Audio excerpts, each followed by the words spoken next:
Hello students, welcome to our YouTube channel Arihant and academy. आज हम पढ़ेंगे एटॉमिक स्ट्रक्चर के बारे में। In last class we discuss that what are the mathematical term so that we can describe the system completely. Atomic structure को पूरी तरह दिखाने के लिए हम कैसे मैथमेटिकल नंबर की हेल्प ले सकते हैं, तो उसमें हमने 4 मैथमेटिकल नंबर के बारे में पढ़ लिया है। आज हम पढ़ेंगे रूल्स के बारे में कि कैसे हमें उन नंबर्स को अप्लाई करना है। तो देखो, जैसे n इजिकल टू 0 के लिए हमने पढ़ा कि हमारी फर्स्ट सबशेल होगी s, वहां पे ऑर्बिटल था हमारे पास a। n इजिकल टू 1 के लिए सबशेल नंबर है p, ऑर्बिटल हमारे पास वहां थे 3। इसके लिए आपको लास्ट लेक्चर देखना होगा, atomic structure part 2। n equal to 2 के लिए सबशेल हमारी थी d और वहां पे हमारे पास ऑर्बिटल थे टोटल 5, 1 2 3 4 5। n इजिकल टू 3 के लिए सबशेल हमारी थी f और टोटल ऑर्बिटल हमारे पास आए थे student 7, 1 2 3 4 5 6 and this is 7, total 7 orbital. Shortcut था सब आपका टोटल नंबर ऑफ ऑर्बिटल निकालने के लिए फॉर्मूला होता है 12 प्लस 1, n को पुट करो 0, कितना आया आंसर 1, तो टोटल एक ऑर्बिटल होगा। फॉर n इजिकल टू 1 के लिए 12 plus 1, 2 into 1 plus 1, total 3 orbitals होंगे। n इजिकल टू 2 के लिए 12 प्लस 1, 2 इंटू 2 प्लस 1, 2 2 जा 4 प्लस 1, आपके पास हो जाएगा 5, टोटल 5 ऑर्बिटल्स होंगे।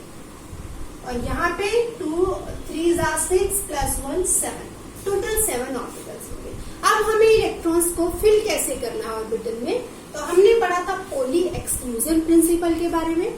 वहां पे हमें पता लगा कि पॉली एक्सक्लूजन प्रिंसिपल में कोई भी ऐसे मेरे पास सेम सेट क्वांटम नंबर्स का नहीं हो सकता किसी भी 2 इलेक्ट्रॉन के लिए। अगर वो अलग अलग शेल में है तो n बदल जाएगा, अगर वो अलग अलग सब शेल में है s p d में है तो सब शेल नंबर बदल जाएगा। अगर वो एक ही शेल में है, एक ही सब शेल में है, लेकिन ऑर्बिटल में तो कैसे आएंगे, अपोजिट स्पिन के साथ, एक प्लस हाफ होगा तो दूसरा माइनस हाफ, या एक माइनस हाफ होगा तो दूसरा प्लस हाफ, दोनों का स्पिन तो बदल ही जाएगा। चारों क्वांटम नंबर मेरे पास सेम हो ही नहीं सकते, क्योंकि अगर शेल सेम है, सब शेल सेम है, मान लो ऑर्बिटल भी सेम है, तो एक ही ऑर्बिटल में आ रहे हैं तो आएंगे तो अपोजिट ही ना, 2 इलेक्ट्रॉन्स, एक प्लस हाफ में जाएगा दूसरा माइनस हाफ में, तो टोटल चारों क्वांटम नंबर हमारे पास सेम नहीं हो सकते। आज हम पढ़ेंगे next rule, hunts rule. Write down hunts rule of maximum multiplicity.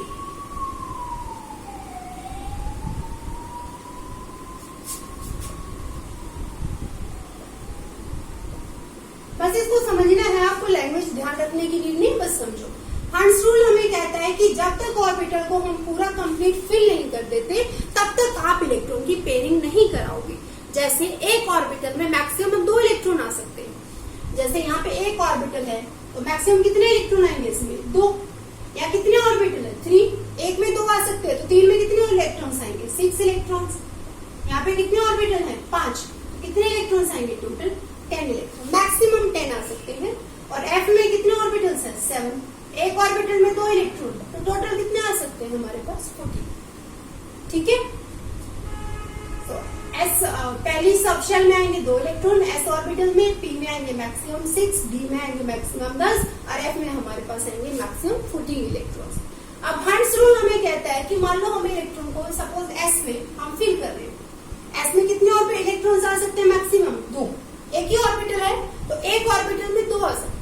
Write down, 1 orbital, ये ऑर्बिटल है, can accommodate maximum of 2 electrons. एक ऑर्बिटल में मैक्सिमम 2 ही आएंगे। मान लो ये पहला इलेक्ट्रॉन तो दूसरा इलेक्ट्रॉन ऐसे आएगा।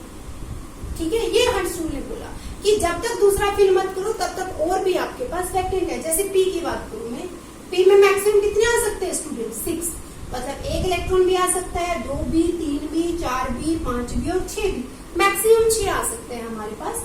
तो फिल करते हैं, पहला हम फिल करेंगे यहाँ पे, ये एरो क्या है, ये एक इलेक्ट्रॉन है, पहला इलेक्ट्रॉन यहाँ पे, दूसरा यहाँ पे, तीसरा यहाँ पे, व्हाट अबाउट 4th, जब तक 3rd फिल नहीं हो जाता तीसरा यहाँ नहीं करना, गलत हो जाएगा। Hunts rule of maximum multiplicity कि स्पिन को मैक्सिमम बनाओ, हाफ ऑफ मैक्सिमम भरो, तो अगर पहला इलेक्ट्रॉन यहाँ आया है तो दूसरा यहाँ नहीं आएगा, गलत हो जाएगा। फर्स्ट इलेक्ट्रॉन यहाँ आया है तो दूसरा यहाँ आएगा, तीसरा यहाँ आएगा, उसके बाद इधर आएगा फोर्थ, क्योंकि और ऑप्शन नहीं है ना, टोटल 6 आ सकते हैं। तो ये भी स्पेसिस है, टोटल 5, टोटल 6 और इलेक्ट्रॉन यहाँ पे नहीं आ सकता। जैसे डी की बात करें, डी में मैक्सिमम कितने आ सकते हैं? 10। तो देखो कैसे आएंगे। अगर आपको ऐसे ऑर्बिटल बना दे तो पूछे जाए आपसे कि कौन सा ठीक है, तो आई थिंक अब आप इजीली जज कर लोगे। 10 इलेक्ट्रॉन्स हैं, 1 2 3 4 5 6 7 8 9 10, टोटल 10 इलेक्ट्रॉन्स हमारे पास आएंगे। ठीक है, एफ के केस में बना के देखो कैसे बनाओगे, बहुत सिंपल है। तो यही हमारा अर्ट्स रूल कहता है कि जब तक पेयरिंग मत कराओ जब तक हमारे पास वैकेंट ऑर्बिटल अवेलेबल है। एफ के लिए बना के देखो, total 14।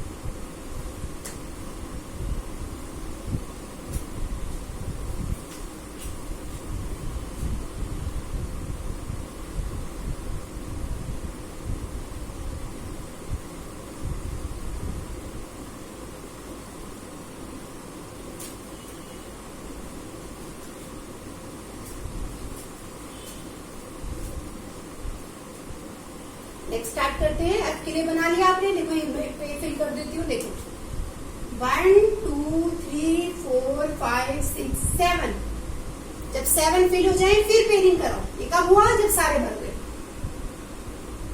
8 9 10 11 12 13 14, this is the way of filling. Next हमारा है ऑफ वो प्रिंसिपल।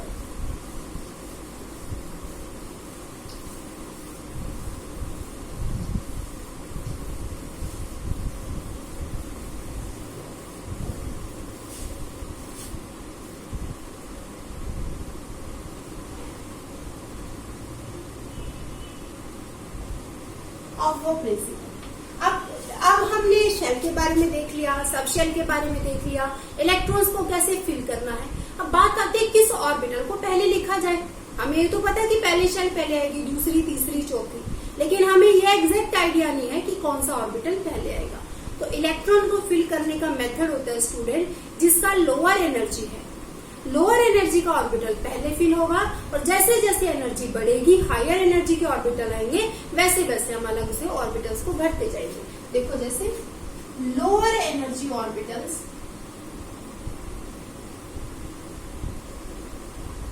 आर फिल्ड फर्स्ट, पहले उनको भरा जाता है। देन हायर एनर्जी ऑर्बिटल, कि जैसे जैसे एनर्जी बढ़ेगी वैसे वैसे ऑर्बिटल हायर बढ़े जाएंगे। अब फॉर्मूला कैसा होता है, हमें कैसे पता लगेगा हायर एनर्जी के बारे में? तो बहुत इजी है, फॉर्मूला होता है n+l रूल। जितना ज्यादा n+l की वैल्यू आएगी, एक नंबर आएगा ना, नंबर से तो डिस्क्राइब करना था हमें, जितनी ज्यादा n+l की वैल्यू आएगी उतना ही ज्यादा आप बोलोगे कि एनर्जी बढ़ जाएगी। जैसे 1s पहली शेल पहली सब shell, 2s 2p 3s 3p 4s 3d, इसके बाद आएगा 4p। तो ये सब कैसे लिखा जाता है? 4s के बाद हमने लिखा 3d, फिर 4p, फिर 5s 4d 5p। अभी बताती हूँ, बहुत सिंपल है, अपने आप कर लोगे। 5s 4d 5p, उसके बाद आता है 6s 4f, that's it। 6s 4f, एक और लिख लो या तो 5t 6p 7s।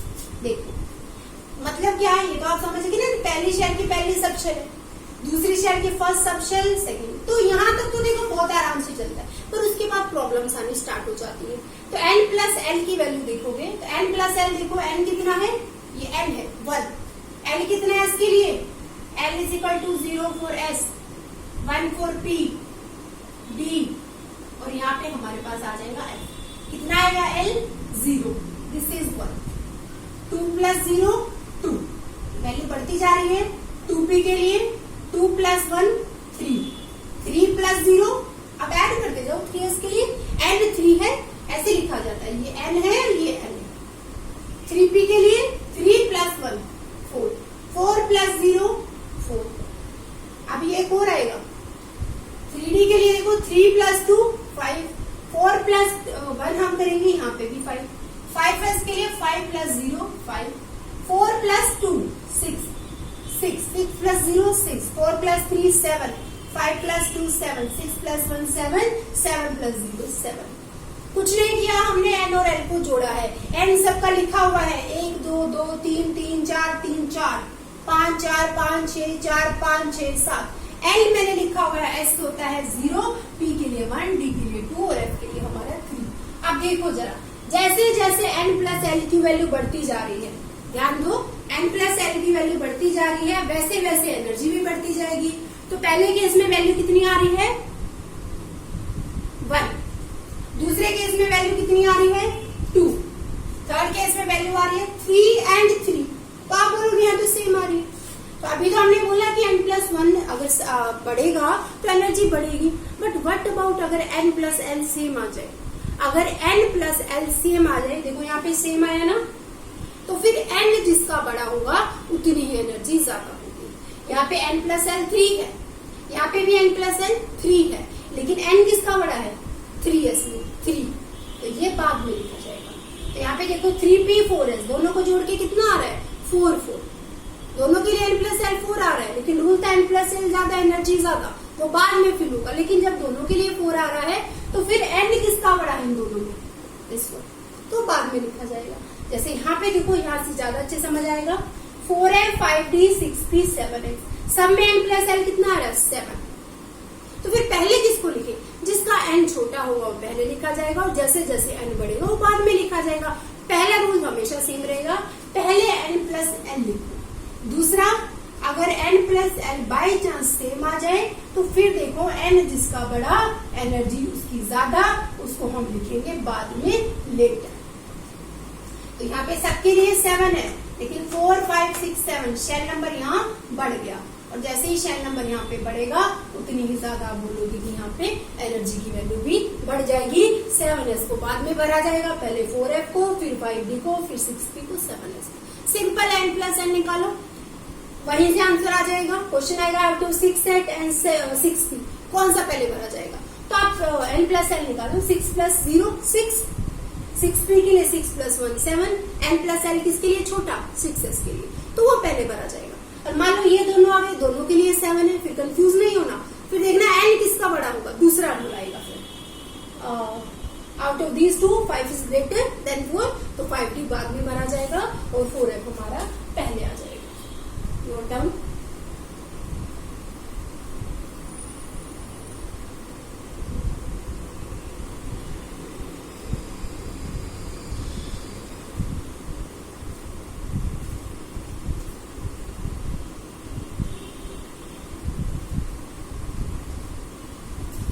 नेक्स्ट देखिए, राइट डाउन आइसोटोप्स। तो ये हमारा कंप्लीट हो गया क्वांटम नंबर्स।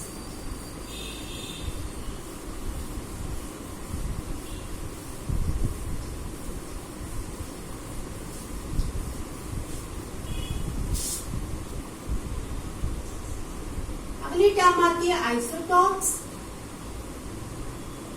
आइसोबार्स, आइसोटोन्स, तीनों इंपॉर्टेंट है। फर्स्ट है आइसोटोप, दूसरा हमने लिखा आइसोबार, तीसरा हमारा आएगा आइसोटोप्स। ठीक है, और भी आता है एक, वो भी होता है आइसोइलेक्ट्रॉनिक, वो भी काफी पूछा जाता है पेपर में, तो बस एग्जांपल समझो इनका। आइसोटोप वो स्पीशीज होते हैं जिनका एटॉमिक नंबर सेम होता है। एटॉमिक नंबर किसके बराबर होता है, नंबर ऑफ प्रोटॉन्स के, जिनका एटॉमिक नंबर सेम होता है लेकिन मास नंबर डिफरेंट होता है। आप जानते हो मास नंबर कैसे आता है, मास नंबर तो न्यूट्रॉन और प्रोटॉन को ऐड करके आता है। तो इसका मतलब उन स्पीशीज में प्रोटॉन तो सेम है लेकिन न्यूट्रॉन में चेंजेस है। एटॉमिक नंबर सेम मतलब proton number same, mass number अलग मतलब कि प्रोटॉन और न्यूट्रॉन को जोड़ के जो नंबर आ रहा है वो अलग है। अब प्रोटॉन तो सेम थे, मतलब न्यूट्रॉन जिनके अलग हो जाएंगे। तो आप लिखोगे जिनका एटॉमिक नंबर सेम है, एटॉमिक नंबर इधर लिखा जाता है राइट में डाउन, और मास नंबर इधर। जैसे कि मैं देखूं हाइड्रोजन, इसको बोला जाता है ड्यूटेरियम, और हमारा है ट्राइटियम। देखो एटॉमिक नंबर तीनों में सेम है 1 1, लेकिन मास नंबर हमारा अलग है। दूसरा आइसोबार। आइसोबार में स्टूडेंट एटॉमिक नंबर हमारा डिफरेंट होता है बट मास नंबर सेम होगा। बहुत ज्यादा एग्जाम्पल है, बहुत कम एग्जाम्पल इसके। जैसे एटॉमिक नंबर अलग है, आर्गन का 18 और कैल्शियम का 20, लेकिन मास दोनों का 40। ठीक है, नोट करो।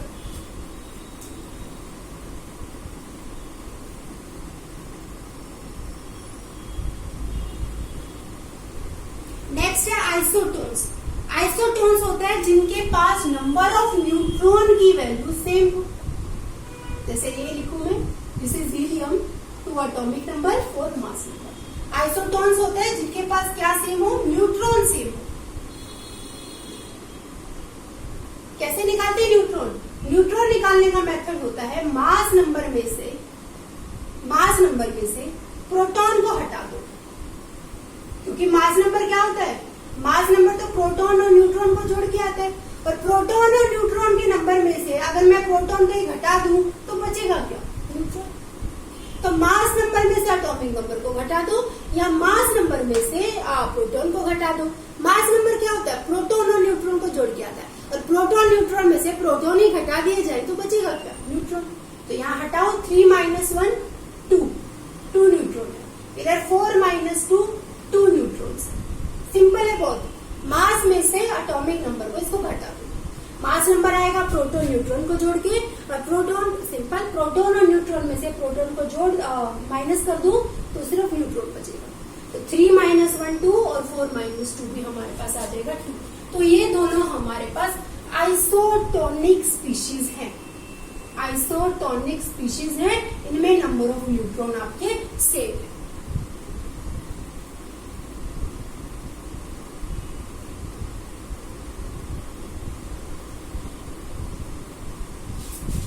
नोट करो। फिर लास्ट है अपना आइसो इलेक्ट्रॉनिक। ये लास्ट पार्ट है हमारे चैप्टर का। चैप्टर इसके साथ खत्म हो जाएगा कंप्लीट। आइसोटॉप्स में आपने देखा कि एटॉमिक नंबर चाहे नंबर ऑफ प्रोटॉन इक्वल होता है, तो आइसोटॉप में एटॉमिक नंबर सेम होता है, मास नंबर डिफरेंट होता है। आइसोबार में आपने देखा कि एटॉमिक नंबर तो अलग है लेकिन मास नंबर सेम है। थर्ड में आपने देखा कि नंबर ऑफ न्यूट्रॉन सेम होंगे। न्यूट्रॉन कैसे आएंगे, जब प्रोटॉन न्यूट्रॉन के सम में से प्रोटॉन को माइनस कर दिया जाए, मतलब मास नंबर में से हमारे इस नंबर को अगर हम माइनस कर दे तो रिमेनिंग क्या होगा हमारे पास, सिंपली न्यूट्रॉन्स होगा। फोर्थ देखो iso electronic species. Iso electronic species वो होते हैं स्टूडेंट जिसमें नंबर ऑफ इलेक्ट्रॉन सेम हो। बताती हूँ कैसे। जब हमने फर्स्ट पार्ट किया था तो मैंने बोला था 30 तक एटॉमिक नंबर आपको टिप पे होना चाहिए। देखो जरा, आइसो इलेक्ट्रॉनिक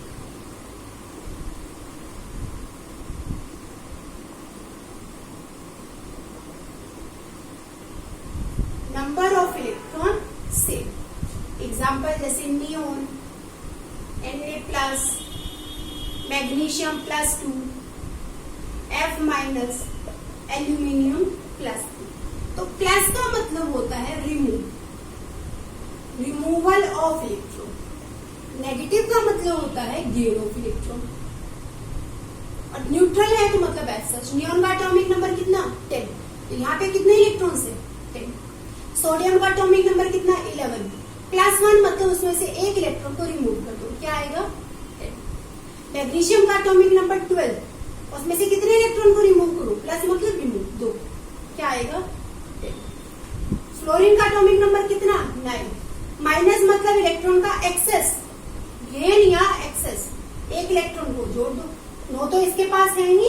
जो एटॉमिक नंबर होता है वही तो नंबर ऑफ इलेक्ट्रॉन होते हैं। जो एटॉमिक नंबर है वही प्रोटॉन्स होते हैं और उतने ही इलेक्ट्रॉन्स होते हैं आपके पास। 9 + 1 10। एल्यूमिनियम का एटॉमिक नंबर 13 + 3 मतलब 3 इलेक्ट्रॉन का लॉस 10। तो ये सब मेरे पास है आइसो इलेक्ट्रॉनिक स्पीशीज।